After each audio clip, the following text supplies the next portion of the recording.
अथ श्रीललिता पञ्चरत्नस्तोत्रम्। प्रातः स्मरामि ललितावदनारविन्दम्, बिम्बाधरं पृथुलमौक्तिकशोभिनासम्, आकर्णदीर्घनयनं मणिकुण्डलाढ्यम्, मन्दस्मितं मृगमदोज्ज्वलफालदेशम्। प्रातर्भजामि ललिताभुजकल्पवल्लीं, रक्ताङ्गुलीयलसदङ्गुलिपल्लवाढ्यां, माणिक्यहेमवलयाङ्गदशोभमानां, पुण्ड्रेक्षु चापकुसुमेषु श्रीनिर्दधानाम्। प्रातर्नमामि ललिताचरणारविन्दम्, भक्तेष्टदाननिरतं भवसिन्धुपोतं, पद्मासनादिसुरनायकपूजनीयम्, पद्माङ्कुशध्वजसुदर्शनलाञ्छनाढ्यम्। प्रातस्तुवे परशिवां ललितां भवानीं, त्रय्यन्तवेद्यविभवां करुणानवद्यां, विश्वस्य सृष्टिविलयस्थितिहेतुभूतां, विद्येश्वरीं निगमवाङ्मनसातिदूराम्। प्रातर्वदामि ललिते तव पुण्यनाम, कामेश्वरीति कमलेति महेश्वरीति, श्रीशाम्भवीति जगतां जननी परेति, वाग्देवतेति वचसा त्रिपुरेश्वरीति। यश्लोकपञ्चकमिदं ललिताम्बिकायाः, सौभाग्यदं सुललितं पठति प्रभाते, तस्मै ददाति ललिता झटिति प्रसन्ना, विद्यां श्रियं विमलसौख्यमनन्तकीर्तिम्।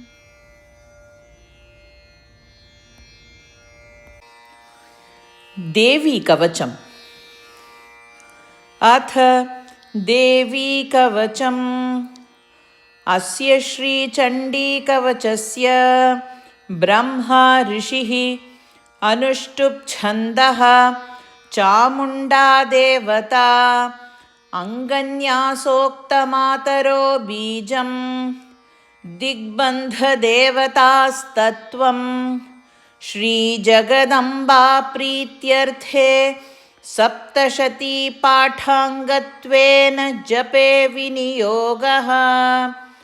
ॐ नमश्चण्डिकायै।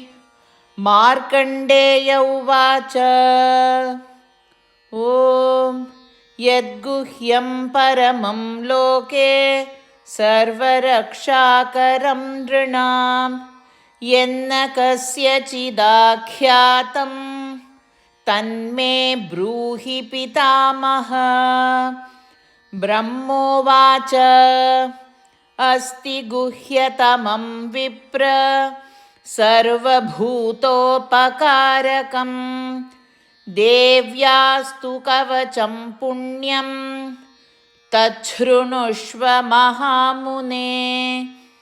प्रथमं शैलपुत्रीति, द्वितीयं ब्रह्मचारिणी, तृतीयं चन्द्रघण्टेति, कूष्माण्डेति चतुर्थकं, पञ्चमं स्कन्दमातेति, षष्ठं कात्यायनी तथा, सप्तमं कालरात्रिश्च, महागौरीति चाष्टमम् नवमं सिद्धिदात्री च नवदुर्गाः प्रकीर्तिताः उक्तान्येतानि नामानि ब्रह्मणैव महात्मना अग्निना दह्यमानास्तु शत्रुमध्यगतारणे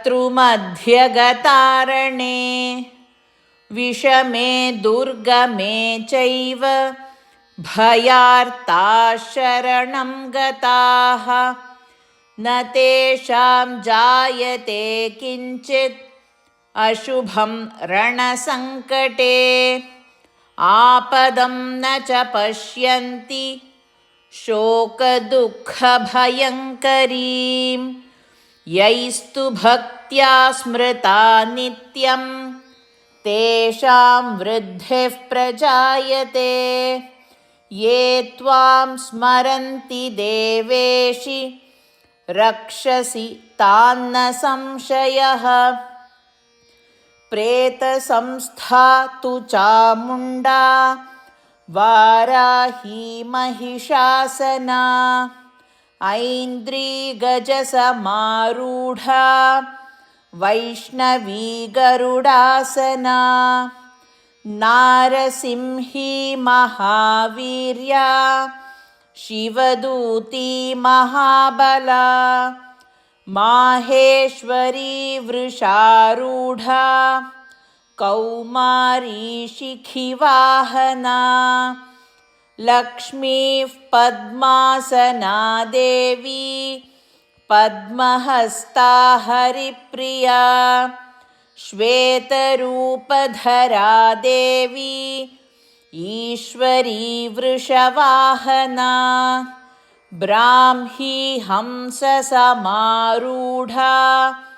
सर्वाभरणभूषिता इत्येता मातरः सर्वाः सर्वयोगसमन्विताः नानाभरणशोभाढ्या नानारत्नोपशोभिताः श्रैष्ठैश्च मौक्तिकैः सर्वा दिव्यहारप्रलम्बिभिः इन्द्रनीलैर्महानीलैः पद्मरागैः सुशोभनैः दृश्यन्ते रथमारूढा देव्यः क्रोधसमाकुलाः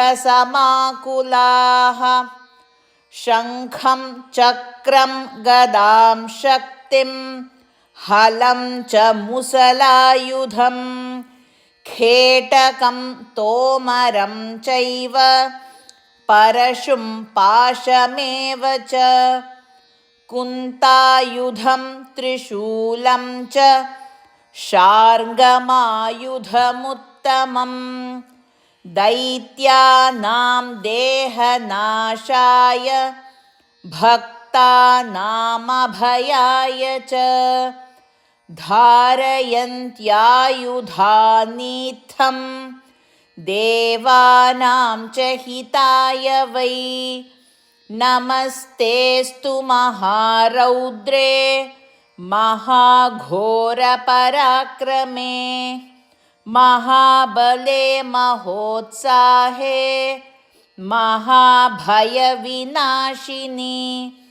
त्राहि मां देवि दुष्प्रेक्ष्ये शत्रूणां भयवर्धिनी प्राच्यां रक्षतु मामैन्द्री आग्नेयामग्निदेवता दक्षिणेवतु वाराही नैऋत्यां खड्गधारिणी प्रतीच्यां वारुणी रक्षेद् वायव्यां मृगवाहिनी उदीच्यां पातु कौबेरी ईशान्यां शूलधारिणी ऊर्ध्वं ब्रह्माणि मे रक्षेत् अधस्ताद्वैष्णवी तथा एवं 10 दिशो रक्षेत् चामुण्डा शववाहना जया मामग्रतः पातु विजया पातु पृष्ठतः अजिता वामपार्श्वे तु दक्षिणे चापराजिता शिखां मे द्योतिनी रक्षेत् उमा मूर्ध्नि व्यवस्थिता मालाधरी ललाटे च भ्रुवौ रक्षेद्यशस्विनी नेत्रयोश्चित्रनेत्रा च यमघण्टा तु पार्श्वके त्रिनेत्रा च त्रिशूलेन भ्रुवोर्मध्ये च चण्डिका शङ्खिनी चक्षुषोर्मध्ये श्रोत्रयोर्द्वारवासिनी कपोलौकालिका रक्षेत् कर्णमूले तु शङ्करी नासिकायां सुगन्धा च उत्तरोष्ठे च चर्चिका अधरे चामृता बाला जिह्वायां च सरस्वती दन्तान् रक्षतु कौमारी कण्ठदेशे तु चण्डिका घण्टिकां चित्रघण्टा च महामाया च तालुके कामाक्षी चिबुकं रक्षेत् वाचं मे सर्वमङ्गला ग्रीवायां भद्रकाली च पृष्ठवंशे धनुर्धरी नीलग्रीवा बहिः कण्ठे नलिकां नलकूबरी स्कन्धयोः खड्गिनी रक्षेत् बाहू मे वज्रधारिणी हस्तयोर्दण्डिनी रक्षेत् अम्बिका चाङ्गुलीषु च नखान् शूलेश्वरी रक्षेत् कुक्षौ रक्षेन्नरेश्वरी स्तनौ रक्षेन्महादेवी मनःशोकविनाशिनी हृदये ललिता देवी उदरे शूलधारिणी नाभौ च कामिनी रक्षेत् गुह्यं गुह्येश्वरी तथा मेढ्रं रक्षतु दुर्गन्धा पायुं मे गुह्यवाहिनी कट्यां भगवती रक्षेत् ऊरू मे मेघवाहना जङ्घे महाबला रक्षेत् जानु माधवनायिका गुल्फयोर्नारसिंही च पादपृष्ठे तु कौशिकी पादाङ्गुली श्रीधरी च तलं पातालवासिनी नखान् दंष्ट्रकराली च केशांश्चैवोर्ध्वकेशिनी रोमकूपेषु कौमारी त्वचं योगीश्वरी तथा रक्तमज्जावसामांसान्यस्थि मेदांसि पार्वती अन्त्राणि कालरात्रिश्च पित्तं च मुकुटेश्वरी पद्मावती पद्मकोशे कफे चूडामणिस्तथा ज्वालामुखी नखज्वालाम् अभेद्या सर्वसन्धिषु शुक्रं ब्रह्माणि मे रक्षेत् छायां छत्रेश्वरी तथा अहङ्कारं मनोबुद्धिं रक्षेन्मे धर्मधारिणी प्राणापानौ तथा व्यानम् उदानं च समानकं वज्रहस्ता च मे रक्षेत् प्राणान् कल्याणशोभना रसे रूपे च गन्धे च शब्दे स्पर्शे च योगिनी सत्वं रजस्तमश्चैव रक्षेन्नारायणी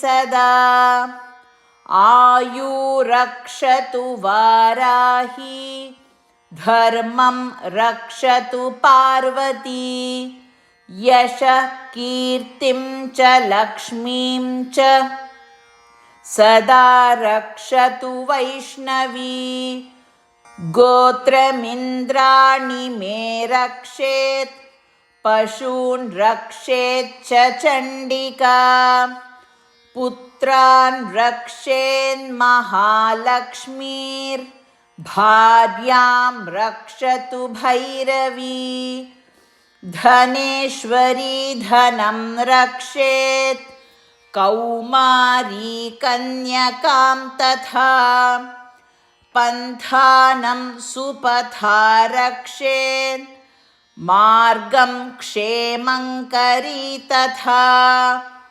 राजद्वारे महालक्ष्मीर्विजया सततस्थिता रक्षाहीनं तु यत्स्थानं वर्जितं कवचेन तु तत्सर्वं रक्ष मे देवी जयन्ती पापनाशिनी सर्वरक्षाकरं पुण्यं कवचं सर्वदा जपेत् इदं रहस्यं विप्रर्षे भक्त्या तव मयोदितं पादमेकं न गच्छेत्तु यदीच्छेच्छुभमात्मनः कवचेनावृतो नित्यं यत्र यत्रैव गच्छति तत्र तत्रार्थलाभश्च विजयः सार्वकालिकः यं यं चिन्तयते कामं तं तं प्राप्नोति निश्चितम् परमैश्वर्यमतुलं प्राप्स्यते भूतले पुमान् निर्भयो जायते मर्त्यः सङ्ग्रामेष्वपराजितः त्रैलोक्ये तु भवेत् पूज्यः कवचेनावृतः पुमान् इदं तु देव्या कवचं देवानामपि दुर्लभं यः पठेत् प्रयतो नित्यं त्रिसन्ध्यं श्रद्धयान्वितः दैवी कला भवेत् तस्य त्रैलोक्ये चापराजितः जीवेद्वर्षशतं साग्रम् अपमृत्युविवर्जितः नश्यन्ति व्याधयः सर्वे लूता विस्फोटकादयः स्थावरं जङ्गमं चैव कृत्रिमं चैव यद्विषम् अभिचाराणि सर्वाणि मन्त्रयन्त्राणि भूतले भूचराखेचराश्चैव कुलजाश्चौपदेशिकाः सहजा कुलजा माला डाकिनी शाकिनी तथा अन्तरिक्षचरा घोरा डाकिन्यश्च महारवाः ग्रहभूतपिशाचाश्च यक्षगन्धर्वराक्षसाः ब्रह्मराक्षसवेतालाः कूष्माण्डा भैरवादयः नश्यन्ति दर्शनात्तस्य कवचेनावृतो हि यः मानोन्नतिर्भवेद्राज्ञः तेजो वृद्धिः परा भवेत् यशो वृद्धिर्भवेत् पुंसां कीर्तिवृद्धिश्च जायते तस्मात् जपेत् सदा भक्तः कवचं कामदं मुने जपेत् सप्तशतीं चण्डीं कृत्वा तु कवचं पुरा निर्विघ्नेन भवेत् सिद्धिः चण्डी जपसमुद्भवा यावद्भूमण्डलं धत्ते सशैलवनकाननं तावत्तिष्ठति मेदिन्यां सन्ततिः पुत्रपौत्रिकी देहान्ते परमं स्थानं सुरैरपि सुदुर्लभं प्राप्नोति पुरुषो नित्यं महामायाप्रसादतः तत्र गच्छति गत्वासौ पुनश्चागमनं नहि लभते परमं स्थानं शिवेन समतां व्रजेत् इति श्रीमार्कण्डेयपुराणे हरिहरब्रह्मविरचितं देवीकवचं सम्पूर्णम्।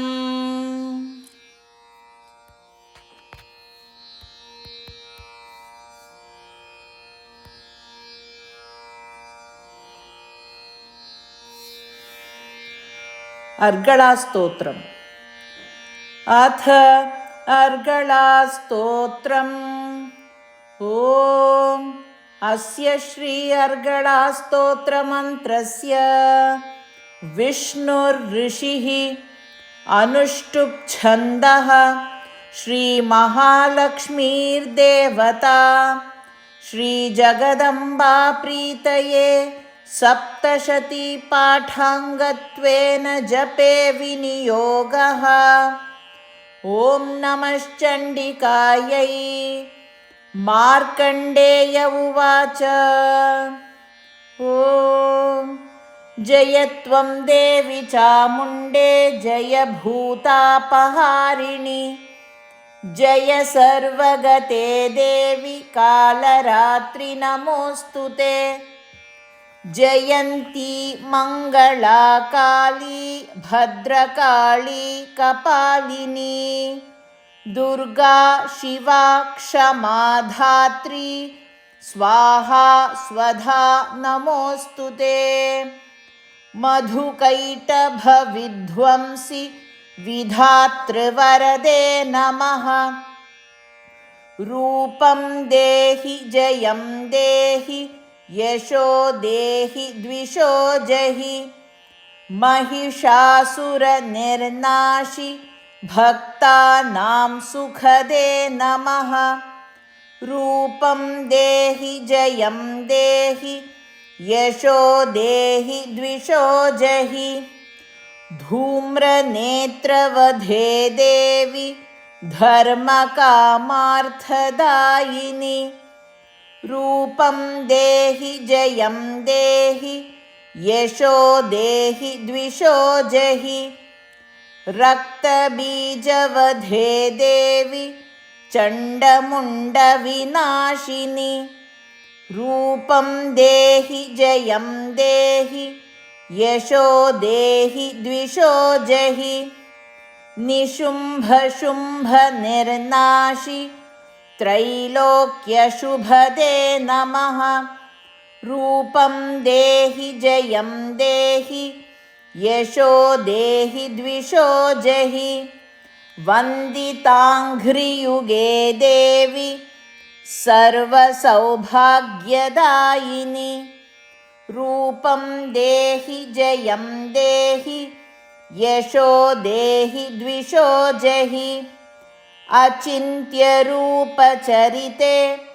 सर्वशत्रुविनाशिनि रूपं देहि जयं देहि यशो देहि द्विषो जहि न तेभ्यः सर्वदा भक्त्या चापर्णे दुरितापहे रूपं देहि जयं देहि यशो देहि द्विषो जहि स्तुवद्भ्यो भक्तिपूर्वं त्वां चण्डिके व्याधिनाशिनि रूपं देहि जयं देहि यशो देहि द्विषो जहि चण्डिके सततं युद्धे जयन्ति पापनाशिनि रूपं देहि जयं देहि यशो देहि द्विषो जहि देहि सौभाग्यमारोग्यं देहि देवि परं सुखं रूपं देहि जयं देहि यशो देहि द्विषो जहि विधेहि देवि कल्याणं विधेहि विपुलां श्रियं रूपं देहि जयं देहि यशो देहि द्विषो जहि विधेहि द्विषतां नाशं विधेहि बलमुच्चकैः रूपं देहि जयं देहि यशो देहि द्विषो जहि सुरासुरशिरोरत्ननिघृष्टचरणेऽम्बिके रूपं देहि जयं देहि यशो देहि द्विषो जहि विद्यावन्तं यशस्वन्तं लक्ष्मीवन्तश्च मां कुरु रूपं देहि जयं देहि यशो देहि द्विषो जहि देवि प्रचण्डदोर्दण्डदैत्यदर्पनिषूदिनि रूपं देहि जयं देहि यशो देहि द्विषो जहि प्रचण्डदैत्यदर्पघ्ने चण्डिके प्रणताय मे रूपं देहि जयं देहि यशो देहि द्विषो जहि चतुर्भुजे चतुर्वक्त्रसंस्तुते परमेश्वरि रूपं देहि जयं देहि यशो देहि द्विषो जहि कृष्णेन संस्तुते देवि शश्वद्भक्त्या सदाम्बिके रूपं देहि जयं देहि यशो देहि द्विषो जहि हिमाचलसुतानाथ संस्तुते परमेश्वरि रूपं देहि जयं देहि यशो देहि द्विषो जहि इन्द्राणीपतिसद्भावपूजिते परमेश्वरि रूपं देहि जयं देहि यशो देहि द्विषो जहि देवि भक्तजनोद्दामदत्तानन्दोदयेऽम्बिके रूपं देहि जयं देहि यशो देहि द्विषो जहि भार्यां मनोरमां देहि मनोवृत्तानुसारिणीम् रूपं देहि जयं देहि यशो देहि द्विषो जहि तारिणि दुर्गसंसारसागरस्याचलोद्भवे रूपं देहि जयं देहि यशो देहि द्विषो जहि इदं स्तोत्रं पठित्वा तु महास्तोत्रं पठेन्नरः सप्तशतीं समाराध्य वरमाप्नोति दुर्लभम् इति श्रीमार्कण्डेयपुराणे अर्गलास्तोत्रं सम्पूर्णम्।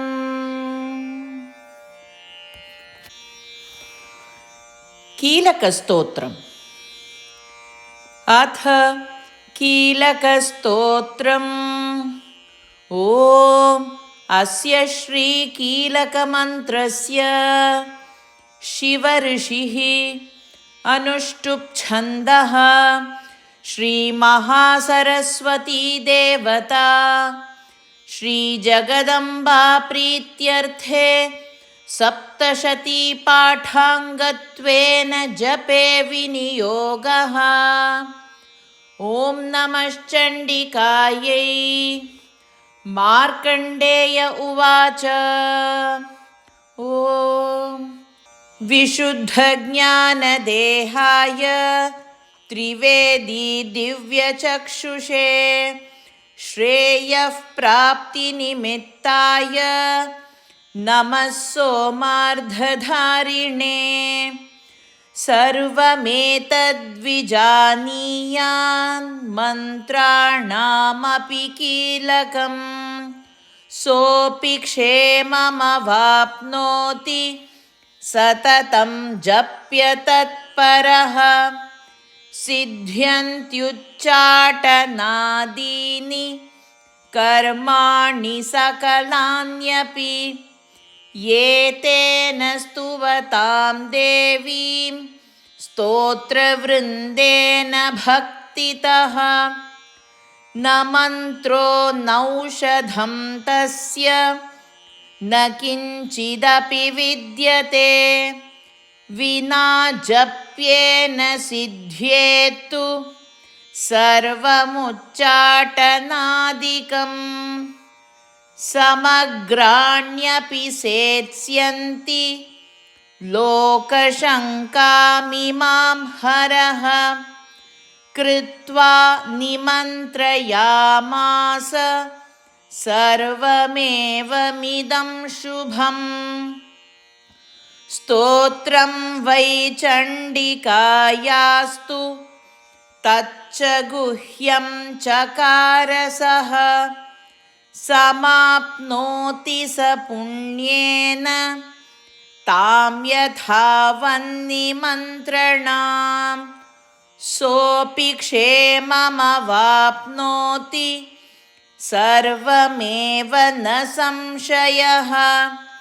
कृष्णायां वा चतुर्दश्याम् अष्टम्यां वा समाहितः ददाति प्रतिगृह्णाति नान्यथैषा प्रसीदति।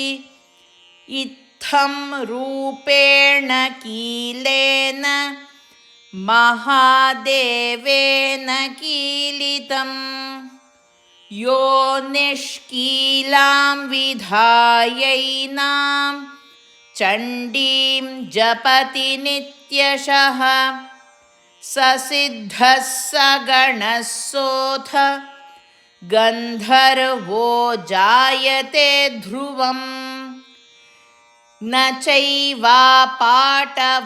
तस्य भयं क्वापि न जायते नापमृत्युवशं याति मृते च मोक्षमाप्नुयात्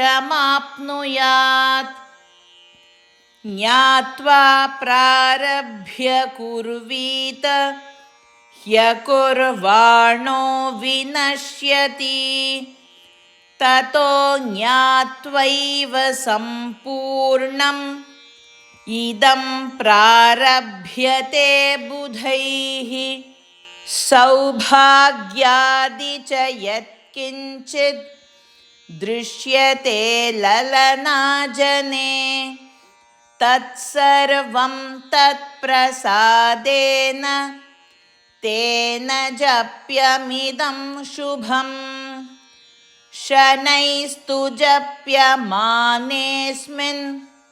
स्तोत्रे सम्पत्तिरुच्चकैः भवत्येव समग्रापि ततः प्रारभ्यमेव तत् ऐश्वर्यं तत्प्रसादेन सौभाग्यारोग्यमेव च शत्रुहानिः परो मोक्षः स्तूयते सा न किं जनैः चण्डिकां हृदयेनापि यस्मरेत् सततं नरः हृद्यं काममवाप्नोति हृदि देवी सदा वसेत् अग्रतोमुं महादेवकृतं कीलकवारणम् निष्कीलं च तथा कृत्वा पठितव्यं समाहितैः इति श्रीभगवत्याः कीलकस्तोत्रं सम्पूर्णम्।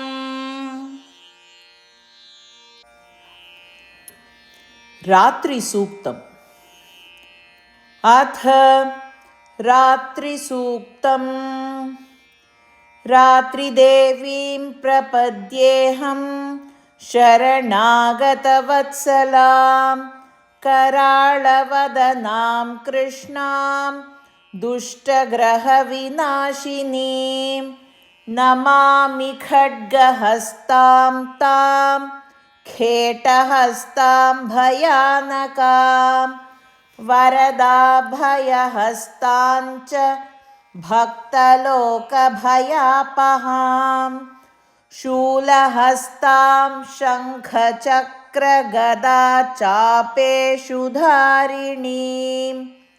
चतुर्भुजामष्टभुजां द्विभुजामरिमर्दिनीम् अष्टादशभुजां लक्ष्मीं दशहस्तां सरस्वतीं सर्वसम्पत्प्रदात्रीं च सर्वविद्याप्रदायिनीं सहस्रबाहुचरणां सहस्रमुखलोचनां सहस्रमकुटोपेतां सहस्रचरणाम्बुजां पद्मयोनिमुखाब्जस्थां विष्णुवक्षस्थले स्थितां शिवाङ्कनिलयां गौरीं वन्दे मूर्तित्रयात्मिकाम् आर्भट्या वैष्णवी चोग्रा कुलानि विबुधद्विषां या निर्दहति रक्ताक्षी तां वन्दे सिंहवाहनां मधुकैटभसंहारं महिषासुरमर्दनं या करोन्नौमि दुर्गां तां वधं शुम्भनिशुम्भयोः इन्द्रादिसर्वदेवानां सूर्यादिज्योतिषामपि सर्वशक्तिस्वरूपाय रात्रिं तां प्रणमाम्यहम् इति रात्रिसूक्तं सम्पूर्णम्। महाकवि कालिदास विरचित श्यामलादण्डकम्।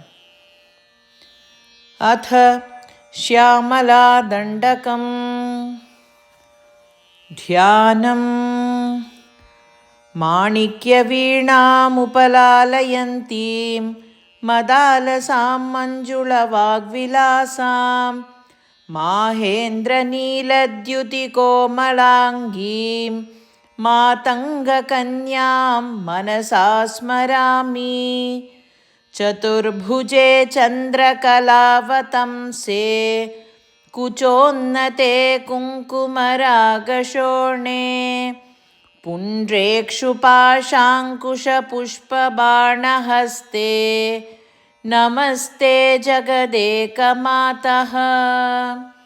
माता मरकतश्यामा मातङ्गी मदशालिनी कुर्यात् कटाक्षं कल्याणी कदम्बवनवासिनी।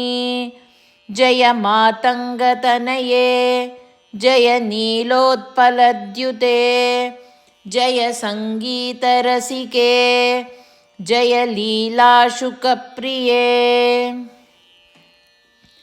जय जननी सुधासमुद्रान्तरुद्यन्मणिद्वीपसंरूढ विल्वाटवीमध्यकल्पद्रुमाकल्पकादम्बकान्तारवासप्रिये कृत्तिवासप्रिये सर्वलोकप्रिये। सादरारब्धसङ्गीतसम्भावना सम्भ्रमालोल नीपस्रगाबद्धचूलीसनाथत्रिके सानुमत्पुत्रिके शेखरीभूतशीतांशुरेखा मयूखावळीबद्धसुस्निग्ध नीलालकश्रेणिशृङ्गारिते लोकसम्भाविते कामलीलाधनुस्सन्निभभ्रूलतापुष्प सन्दोहसन्देहकृल्लोचने वाक्सुधासेचने चारुगोरोचनापङ्ककेलीललामाभिरामे सुरामे रमे प्रोल्लसद्वालिका मौक्तिकश्रेणिका चन्द्रिका मण्डलोद्भासि लावण्यगण्डस्थलन्यस्तकस्तूरिका पत्ररेखा समुद्भूत सौरभ्यसम्भ्रान्तभृङ्गाङ्गणा गीतसान्द्रीभवन् मन्द्रतन्त्रीस्वरे सुस्वरे भास्वरे। वल्लकीवादनप्रक्रियालोलतालीदलाबद्धताटङ्कभूषा विशेषान्विते सिद्धसम्मानिते दिव्यहालामदोद्वेलहेलालसच्चक्षुरान्दोलनश्री समाक्षिप्तकर्णैकनीलोत्पले श्यामळे पूरिताशेषलोकाभिवाञ्छापले श्रीफले स्वेदबिन्दुलसत्फाललावण्यनिष्यन्द सन्दोहसन्देहकृन्नासिका मौक्तिके सर्वविश्वात्मिके सर्वसिद्ध्यात्मिके कालिके मुग्धमन्दस्मितोदारवक्त्रस्फुरत्पूगताम्बूलकर्पूरखण्डोत्करे ज्ञानमुद्राकरे सर्वसम्पत्करे पद्मभास्वत्करे श्रीकरे कुन्दपुष्पद्युतिस्निग्धदन्तावळी निर्मलालोलकल्लोल सम्मेलनस्मेरशोणाधरे चारुवीणाधरे पक्वबिम्बाधरे सुललितनवयौवनारम्भचन्द्रोदयोद्वेळलावण्य दुग्धार्णवाविर्भवत् कम्बुबिम्बोकभृत्कन्थरे सत्कलामन्दिरे मन्थरे दिव्यरत्नप्रभाबन्धुरच्छन्न हारादिभूषा समुद्योतमानानवद्याङ्गशोभे शुभे रत्नकेयूररश्मिच्छटापल्लवप्रोल्लसद्दोर्लताराजिते योगिभिः पूजिते विश्वदिङ्मण्डलव्याप्तिमाणिक्यतेजस्फुरत् कङ्कणालङ्कृते विभ्रमालङ्कृते साधुभिः पूजिते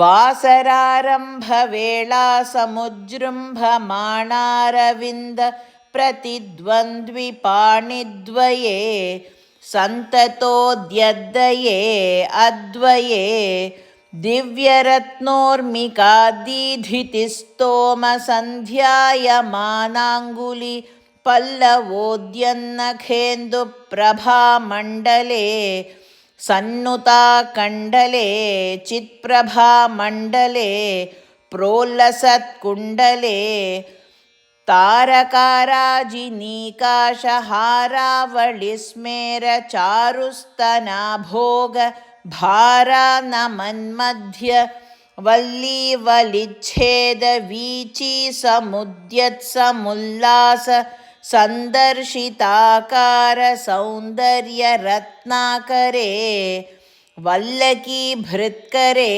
किङ्करश्रीकरे हेमकुम्भोपमोत्तुङ्गवक्षोजभारावनम्रे त्रिलोकावनम्रे लसद्वृत्तगम्भीरनाभीसरस्तीरशैवालशङ्काकरश्याम रोमावळीभूषणे मञ्जुसम्भाषणे चारुषिञ्चत्कटीसूत्रनिर्भर्त्सितानङ्ग लीलाधनुषिञ्चिनीडम्बरे दिव्यरत्नाम्बरे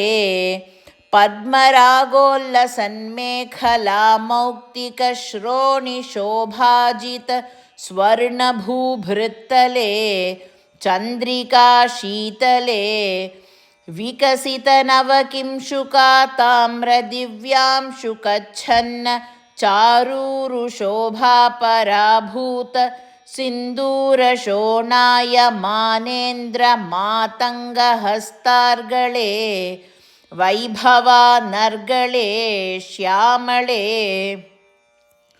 कोमलस्निग्धनीलोत्पलोत्पादितानङ्गतूणीर शङ्काकरोदारजङ्घालते चारुलीलागते नम्रदिक्पालसीमन्तिनीकुन्तलस्निग्धनीलप्रभापुञ्जसञ्जात दुर्वाङ्कुराशङ्कसारङ्गसंयोग रिङ्खन्नखेन्दूज्ज्वले प्रोज्ज्वले निर्मले प्रह्वदेवेश लक्ष्मीश भूतेश तोयेश वागीश कीनाश दैत्येश यक्षेश वाय्वग्निकोटीरमाणिक्य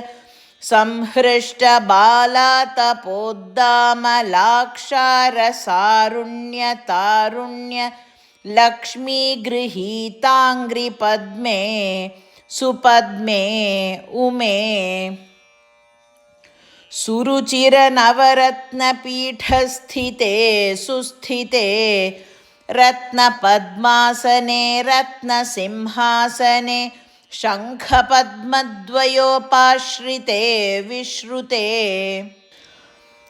तत्र विघ्नेशदुर्गावटुक्षेत्रपालैर्युते मत्तमातङ्गकन्यासमूहान्विते भैरवैरष्टभिर्वेष्टिते मञ्जुळामेनकाद्यङ्गनामानि ते देवि वामादिभिः शक्तिभिः सेविते धात्रिलक्ष्म्यादिशक्त्यष्टकैः संयुते मातृकामण्डलैर्मण्डिते यक्षगन्धर्वसिद्धाङ्गणामण्डलैरर्चिते भैरवी संवृते पञ्चबाणात्मिके पञ्चबाणेन रत्या च सम्भाविते प्रीतिभाजां वसन्तेन चानन्दिते भक्तिभाजां परं श्रेयसे कल्पसे योगिनां मानसे द्योतसे छन्दसा मोजसा भ्राजसे गीतविद्याविनोदातितृष्णेन कृष्णेन सम्पूज्यसे भक्तिमच्चेतसा वेधसा स्तूयसे विश्वहृद्येन वाद्येन विद्याधरैर्गीयसे श्रवणहरणदक्षिणक्वाणया वीणया किन्नरैर्गीयसे यक्षगन्धर्वसिद्धाङ्गणामण्डलैरर्च्यसे सर्वसौभाग्यवाञ्छावतीभिर्वधूभिः सुराणां समाराध्यसे सर्वविद्याविशेषात्मकं चाटुगाथासमुच्चारणं कण्ठमूल्लोलसद्वर्णराजित्रयं कोमलश्यामलोदारपक्षद्वयं तुण्डशोभातिदूरीभवत् किं शुकं तं शुकं लालयन्ती परिक्रीडसे पाणिपद्मद्वयेनाक्षमालामपि स्फाटिकीं ज्ञानसारात्मकं पुस्तकं चापरे नाङ्कुशं पाशमा बिभ्रतीं तेन सञ्चिन्त्यसे तस्य वक्त्रान्तरात् गद्यपद्यात्मिका भारती निस्सरेत् येन वा यावका भाकृतिर्भाव्यसे तस्य वश्या भवन्ति स्त्रियः पूरुषाः येन वा शातकुम्भद्युतिर्भाव्यसे सोऽपि लक्ष्मीसहस्रैः परिक्रीडते किन्न सिद्ध्येत् वपुः श्यामलं कोमलं चन्द्रचूडान्वितं तावकं ध्यायतः तस्य लीलासरोवारिधिः तस्य केलीवनं नन्दनं तस्य भद्रासनं भूतलं तस्य गीर्देवता किङ्करी तस्य चाज्ञाकरी श्रीस्वयं सर्वतीर्थात्मिके सर्वमन्त्रात्मिके सर्वयन्त्रात्मिके सर्वतन्त्रात्मिके सर्वचक्रात्मिके सर्वशक्त्यात्मिके सर्वपीठात्मिके सर्ववेदात्मिके सर्वविद्यात्मिके सर्वयोगात्मिके सर्ववर्णात्मिके सर्वगीतात्मिके सर्वनादात्मिके सर्वशब्दात्मिके सर्वविश्वात्मिके सर्ववर्गात्मिके सर्वसर्वात्मिके सर्वगे सर्वरूपे जगन्मातृके पाहि मां पाहि मां पाहि मां देवि तुभ्यं नमो देवि तुभ्यं नमो देवि तुभ्यं नमो देवि तुभ्यं नमः इति श्यामलादण्डकं सम्पूर्णम्।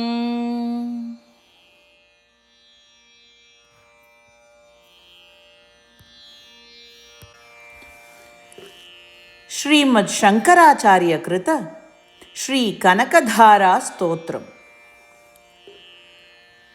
अङ्गं हरेः पुलकभूषणमाश्रयन्ती भृङ्गाङ्गणेव मुकुलाभरणं तमालम् अङ्गीकृताखिलविभूतिरपाङ्गलीला माङ्गल्यदास्तु मम मङ्गलदेवतायाः मुग्धा मुहुर्विदधती वदने मुरारेः प्रेमत्रपा प्रणिहितानि गतागतानि मालादृशोर्मधुकरीव महोत्पलेया सा मे श्रियं दिशतु सागरसम्भवायाः आमीलिताक्षमधिगम्य मुदा मुकुन्दम् आनन्दकन्दमनिमेषमनङ्गतन्त्रम् आकेकरस्थितकनीनिकपक्ष्मनेत्रम् भूत्यै भवेन्मम भुजङ्गशयाङ्गनायाः बाह्वन्तरे मधुजितश्रितकौस्तुभेया हारावलीवहरिनीलमयी विभाति कामप्रदा भगवतोऽपि कटाक्षमाला कल्याणमावहतु मे कमलालयायाः कालाम्बुदाळिललितोरसिकैटभारेः धाराधरे स्फुरति या तडिदङ्गनेव मातुः समस्तजगतां महनीयमूर्तिर्भद्राणि मे दिशतु भार्गवनन्दनायाः प्राप्तं पदं प्रथमतः खलु यत्प्रभावान् माङ्गल्यभाजिमधुमाथिनि मन्मथेन मय्यापतेत्तदिह मन्थरमीक्षणार्धम् मन्दालसं च मकरालय कन्यकायाः विश्वामरेन्द्रपदविभ्रमदानदक्षम् आनन्दहेतुरधिकं मुरविद्विषोऽपि ईशन्निषीदतु मयि क्षणमीक्षणार्धम् इन्दीवरोदरसहोदरमिन्दिरायाः इष्टाविशिष्टमतयोऽपि यया दयार्द्रदृष्ट्या त्रिविष्टपपदं सुलभं लभन्ते दृष्टिप्रहृष्टकमलोदरदीप्तिरिष्टां पुष्टिं कृषीष्ट मम पुष्करविष्टरायाः दद्याद्दयानुपवनो द्रविणाम्बुधाराम् अस्मिन्न किञ्चन विहङ्गशिशौ विषण्णे दुष्कर्मघर्ममपनीय चिराय दूरम् नारायणप्रणयिनी नयनाम्बुवाहः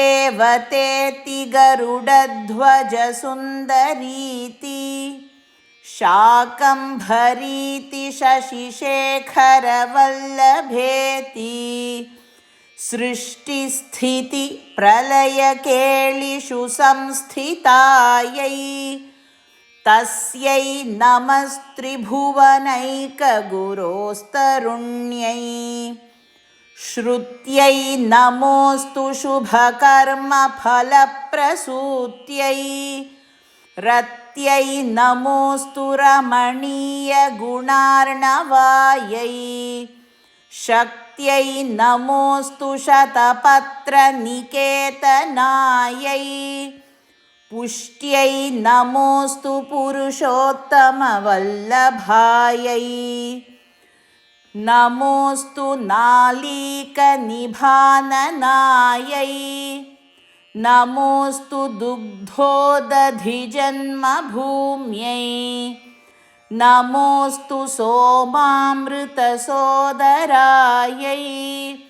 नमोऽस्तु नारायणवल्लभायै नमोऽस्तु हेमाम्बुजपीठिकायै नमोऽस्तु भूमण्डलनायिकायै नमोऽस्तु देवादिदयापरायै नमोऽस्तु शार्ङ्गायुधवल्लभायै नमोऽस्तु देव्यै भृगुनन्दनायै नमोऽस्तु विष्णोरुरसिस्थितायै नमोऽस्तु लक्ष्म्यै कमलालयायै नमोऽस्तु दामोदरवल्लभायै नमोऽस्तु कान्त्यै कमलेक्षणायै नमोऽस्तु भूत्यै भुवनप्रसूत्यै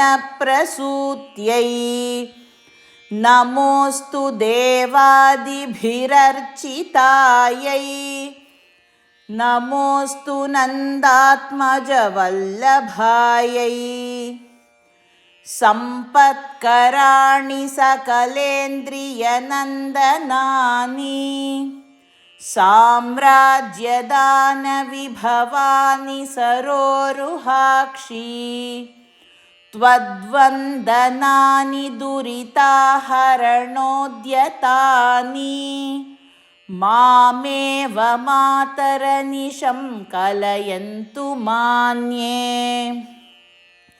यत्कटाक्षसमुपासनाविधिः सेवकस्य सकलार्थसम्पदः सन्तनोति वचनाङ्गमानसैः त्वां मुरारिहृदयेश्वरीं भजे सरसिजनिलये सरोजहस्ते धवळतमांशुकगन्धमाल्यशोभे भगवति हरिवल्लभे मनोज्ञे त्रिभुवनभूतिकरी प्रसीद मह्यम् दिग्हस्तिभिः कनककुम्भमुखावसृष्ट स्वर्वाहिनी विमलचारुजलप्लुताङ्गीं प्रातर्नमामि जगतां जननीमशेषलोकाधिनाथ गृहिणीम् अमृताब्धिपुत्रीं कमले कमलाक्षवल्लभे त्वं करुणापूरतरङ्गितैरपाङ्गैः अवलोकय मामकिञ्चनानां प्रथमं पात्रम् अकृत्रिमं दयायाः देवि प्रसीद जगदीश्वरि लोकमातः कल्याणगात्रि कमलेक्षणजीवनाथे दारिद्र्यभीतिहृदयं शरणागतं माम् आलोकय प्रतिदिनं सदयैरपाङ्गैः स्तुवन्ति ये स्तुतिभिरमूभिरन्वहं त्रयीमयीं त्रिभुवनमातरं रमां गुणाधिका गुरुतरभाग्यभागिनो भवन्ति ते भुवि बुधभाविताशयाः इति श्रीमद् शङ्कराचार्यकृत श्रीकनकधारास्तोत्रं सम्पूर्णम्।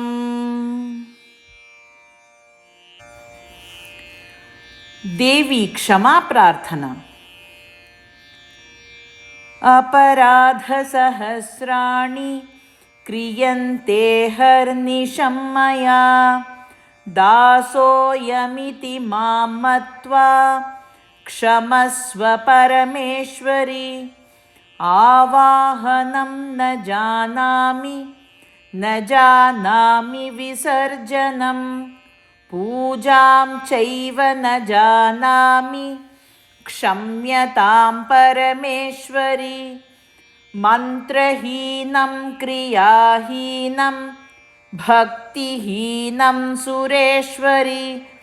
यत्पूजितं मया देवि परिपूर्णं तदस्तु मे। अपराधशतं कृत्वा जगदम्बेति चोच्चरेत्। यां गतिं समवाप्नोति न तां ब्रह्मादयः सुराः। सापराधोऽस्मि शरणं प्राप्तस्त्वां जगदम्बिके। इदानीमनुकम्प्योऽहं यथेच्छसि तथा कुरु। अज्ञानाद्विस्मृतेर्भ्रान्त्या यन्न्यूनमधिकं कृतं तत्सर्वं क्षम्यतां देवि प्रसीद परमेश्वरि। कामेश्वरि जगन्मातः सच्चिदानन्दविग्रहे। गृहाणार्चामि मां प्रीत्या प्रसीद परमेश्वरि। गुह्यातिगुह्यगोप्त्री त्वं गृहाणास्मत्कृतं जपं। सिद्धिर्भवतु मे देवि त्वत्प्रसादात् सुरेश्वरि। सर्वरूपमयी देवी सर्वं देवीमयं जगत्। अतोऽहं विश्वरूपां तां नमामि परमेश्वरीं। यदक्षरपरिभ्रष्टं मात्राहीनं च यद्भवेत् पूर्णं भवतु तत्सर्वं त्वत्प्रसादान्महेश्वरि। प्रसीद भगवत्यम्ब प्रसीद भक्तवत्सले। प्रसादं कुरु मे देवि दुर्गे देवि नमोऽस्तु ते। सर्वं श्रीदुर्गार्पणमस्तु।